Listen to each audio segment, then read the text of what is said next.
It's a batting day, so it's unusual for a bowler to come down and speak to us. Have you got something to tell us, Stuart? Tomorrow will be tomorrow or Monday will be my last game of cricket. You know, it's been a wonderful ride, a huge privilege to wear the Nottinghamshire and the England badge as much as I have, and I'm loving cricket as much as I ever have. It's been such a wonderful series to be a part of, and I've always wanted to finish at the top, and this series just feels like it's been one of the most enjoyable, entertaining that I've been a part of. When did you make the decision? About 8:30 last night. Is that right? Yeah, I've been thinking about it for a couple of weeks, but England versus Australia has always been sort of the pinnacle for me. I've loved the battles with Australia that have come my way personally and the team's way, and I think I've got a love affair with Ashes cricket, and I think I wanted my last bat and bowl to be in Ashes cricket.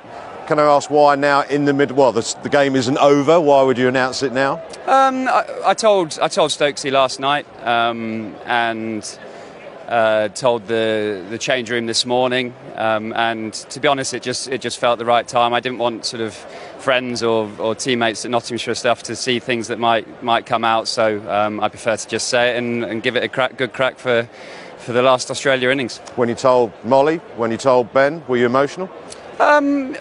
A little bit. I mean, I've thought a lot about it, and even up until like 8 o'clock last night, I wasn't 50-50, but I was a little bit unsure. But once I actually went to Stokesy's room and told him, I've felt really happy ever since, really content with everything that I've achieved in the game, and ultimately the decision came down to I knew I wanted to leave the game loving cricket, and my lasting memories being of a really enjoyable changing room, and I've just got so many friends and players and management that I've been around for so much in that changing room. I look around and I've played so much cricket with all of them, and it feels like my changing room, and I wanted to sort of walk away playing with a group of players that I love to bits.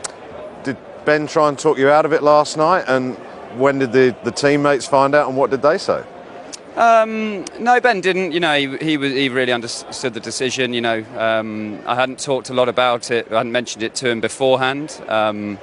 But I wanted to make sure I was clear in my mind. I wasn't sort of going in for a negotiation, really. I needed to be clear before I mentioned it to anyone, really. Did you tell Jimmy before anybody told Jimmy else? Yeah, I told Jimmy and Ruti. Yeah, so and then I'm the chairperson of our little football game in the morning. So I just is that the one where you're near in your face? Yeah. So I passed over the chair to Ben Duckett with an official Premier League match ball, and then just added on at the end that it would be my last game. I've met your lovely wife, or your lovely partner Molly.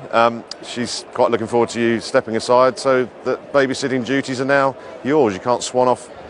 I was thinking more golf, to be honest. But, it's ultimately there's quite a long break actually after this Test series before England play again. I've played a long time, and ultimately I feel like I'm bowling really well. The body feels great. I could have carried on, but it just feels like the right time.